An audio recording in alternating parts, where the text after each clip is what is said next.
नमस्कार प्रेक्षकांनो, स्वागत आहे आपल्या मराठी यूट्यूब चॅनलवर. आज आपण पाहणार आहोत समर्थ रामदास स्वामी रचित संकट निरसन मारुती स्तोत्र. शक्ती, युक्ती आणि भक्तीचा अजोड संगम. मारुती स्तोत्र. सार्थ विवेचन. भीमरूपी महारुद्र वज्र हनुमान मारुती, वणारी अंजनी सुता रामदूता प्रपंजना. अर्थ: हे हनुमंता, तुझे रूप भीमकाय, विशाल आणि महारुद्र सारखे म्हणजे शिवाचा अवतार तेजस्वी आहे. तुझे शरीर वज्रासारखे कठीण आहे. तू अंजनीचा पुत्र, रामाचा दूत आणि वायूचा म्हणजे प्रपंचनाचा अंश आहेस. महाबळी, प्राणदाता, सकळा उठवी बळे, सौख्यकारी, दुःखहारी, दूत वैष्णव कायका. अर्थ: तू महाबळी असून संकटात प्राण वाचवणारा आहेस. तू सर्वांना आपल्या शक्तीने चैतन्य देतोस. तू सुख देणारा, दुःख दूर करणारा आणि भगवान विष्णूच्या, रामाच्या गुणगानाचे दंग असणारा श्रेष्ठ भक्त आहेस. दीननाथा, हरिरूपा, सुंदरा, जगदंतरा, पाताळ देवता हंता, भव्य सिंधूर लयपना. अर्थ: तू दीनांचा म्हणजे गरिबांचा कैवारी असून प्रत्यक्ष विष्णूचे रूप आहेस. तू अतिशय सुंदर आणि संपूर्ण जगाच्या अंतर्यामी वसलेला आहेस. तू पाताळातील दृष्ट देवतांचा म्हणजे अहिरावण, महिरावण वध करणारा आणि भव्य सेंदूर अंगावर लावलेला असा तेजस्वी दिसतोयस. लोकनाथा, जगन्नाथा, प्राणनाथा, पुरातना, पुण्यवंता, पुण्यशीला, पावना, परितोषका. अर्थ: तू लोकांचा आणि जगाचा स्वामी असून प्राणांचा आधार आहेस. तू अनादी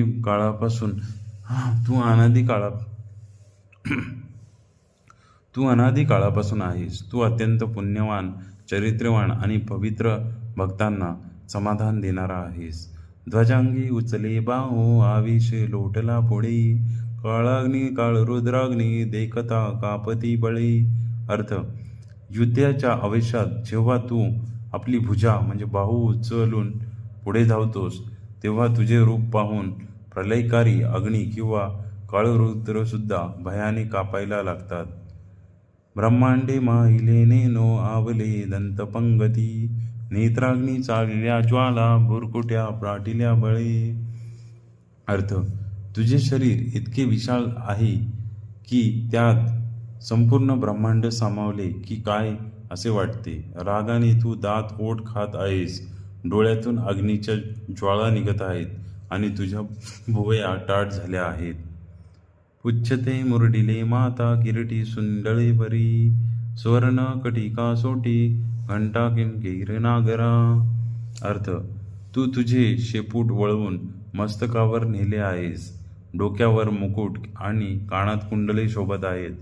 कमरेला सोन्याची लंगोट म्हणजे कासोटी असून त्यावर घंटा आणि छोट्या घुंगराचे म्हणजे किंकिरी नाद घुमत आहे. ठकारे पर्वता ऐसा नेटका सडपातळू, चपलांग पाहता मोठे महा विदुरलेपणा. अर्थ: तुझे शरीर एखाद्या पर्वतासारखे भासते, तरीही तू अत्यंत चपळ आणि बांधेसुद्धा म्हणजे नेटका आहेस. तुझी हालचाल आकाशातील विजेसारखी म्हणजे विद्युल्लता वेगवान आहे. कोटीच्या कोटी उड्डाणे झेपावे उत्तरेकडे, मंद्रादिसारखा द्रोणू क्रोधी उठपाटेला बळे.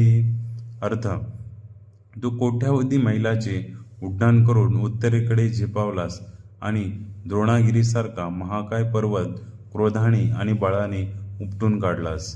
आणिला मागुती नेला आला गेला मनोगती, मनासी टाकिले मागे गतीसी तुळना नसे. अर्थ: तू पर्वत आणला आणि पुन्हा मूळ जागी नेऊन ठेवला. तुझा वेग मनाच्या वेगापेक्षाही जास्त होता.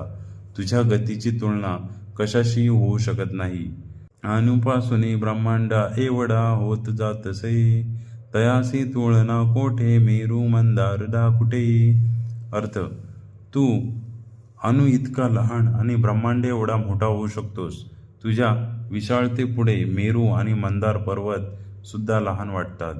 ब्रह्मांडा भोवते वेडे वज्रपेचू बरुणके तयासी तुळना कैसी ब्रह्मांडी पाहता नसे. अर्थ, तू तुझ्या वज्रासारख्या शेपटाने संपूर्ण ब्रह्मांडाला वेढा घालू शकतोस. अशा सामर्थ्याची तुलना संपूर्ण विश्वात कुठेही सापडणार नाही. आरक्त देखिले डोळा ग्रासिले सूर्यमंडला वाढता वाढता वाढे भेदिले शून्यमंडला. अर्थ, तू लहानपणी सूर्य लाल फळ समजून त्याला गिळण्यासाठी झेप घेतली.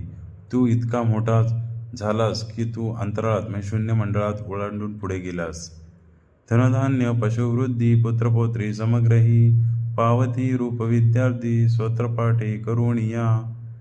अर्थ, फलश्रुती या श्रोताच्या पठाने धनधान्य पशुसंपत्ती आणि संतती पुत्रपौत्र प्राप्त होते, तसेच सौंदर्य आणि विद्या सुद्धा मिळते. भूतप्रेत संबंधानी रोगव्याधी समस्तही नासती तुटती चिंता आनंद भीमदर्शने. अर्थ, हनुमंताच्या दर्शनाने आणि स्रोताने भूतबाधा आणि रोग आणि सर्व व्याधी नष्ट होतात. मनातील चिंता दूर होऊन परमानंद मिळतो. हे धरा पंधरा श्लोकी लाबळी शोभळी बरे दृढदेव निसंदेव संख्याचंद्र कलागुणी. अर्थ, हे 17 श्लोकांचे स्रोत, ज्यात 15 मुख्य श्लोक फलश्रुतीसह आहेत, अत्यंत लाभदायी आहे. यांच्या नियमित पठाने शरीर सदृढ होते आणि मनातील सर्व शंका निसंदेह दूर होतात. रामदासी अग्रगणू कपिलासी मंडळू रामरूपी अंतरात्मा दर्शने दोषनासती. अर्थ, समर्थ रामदास स्वामी म्हणतात, मारुती हा रामदासांपेक्षा श्रेष्ठ आणि वानरकुळी दागिना आहे. तो साक्षात श्रीरामाचा आत्मा असून त्याच्या दर्शनाने सर्व पाप आणि दोष नष्ट होतात. वाचन विधी. कसे पठण करावे? मारुती स्तोत्राचा जास्तीत जास्त लाभ मिळण्यासाठी खालील विधी पाळावा. वेळ, शक्यतो पहाटे ब्रह्ममुहूर्तावर किंवा सायंकाळी सूर्यास्ताच्या वेळी पठण करावे. शनिवार आणि मंगळवार हे मारुतीच्या उपासनेसाठी विशेष दिवस मानले जातात. आसन, स्वच्छ कपडे परिधान करून एका शांत जागी आसन घालून बसावे. समोर हनुमंताची मूर्ती किंवा फोटो असल्यास उत्तम. शुद्धता, पठणापूर्वी हातपाय धुवून सुचिरभ्रू व्हावे. मनात सात्विक भाव आणि श्रीरामाचे स्मरण असावे. एकाग्रता, स्रोत वाचताना घाई न करता अत्यंत प्रत्येक शब्दाचा उच्चार स्पष्ट आणि लयबद्ध करावा. अर्थ समजून घेऊन वाचल्यास त्याचा परिणाम मनावर खोलवर होतो. संकल्प, जर काही विशिष्ट कामासाठी पठण करत असाल तर सुरुवातीला हातामध्ये थोडे पाणी घेऊन आपला संकल्प बोलून दाखवावा. मारुती स्तोत्र पठणाचे लाभ. या स्तोत्राच्या फलश्रुतीमध्ये श्लोक 14 आणि 15 स्वतः समर्थांनी त्याचे लाभ सांगितले आहेत. शारीरिक आणि मानसिक बळ, सकळा उठवी बळे आणि दृढ देहो निसंदेहो या ओळीनुसार नियमित पठणाने शरीर सुदृढ होते आणि आत्मविश्वास वाढतो. धनधान्य आणि संतती प्राप्ती. स्तोत्राच्या म्हणणे आणि की धनधान्य पशुवृद्धी पुत्रपौत्र समग्रही म्हणजेच आर्थिक सुबत्ता आणि कौटुंबिक सौख्य लाभते. भीती आणि संकटांचा नाश. भूतप्रेत संबंध आणि रोगव्याधी समस्तही नासती तुटती चिंता. कोणत्याही प्रकारची भीती, नकारात्मक ऊर्जा किंवा मानसिक चिंता या स्रोताच्या प्रभावाने नष्ट होतात. विद्या आणि बुद्धी. विद्यार्थ्यांना अभ्यासात एकाग्रता प्राप्त करण्यासाठी आणि रूपविद्यार्थी म्हणजे सौंदर्य आणि ज्ञान मिळण्यासाठी हे स्तोत्र अत्यंत प्रभावी आहे. पापांचे चालन.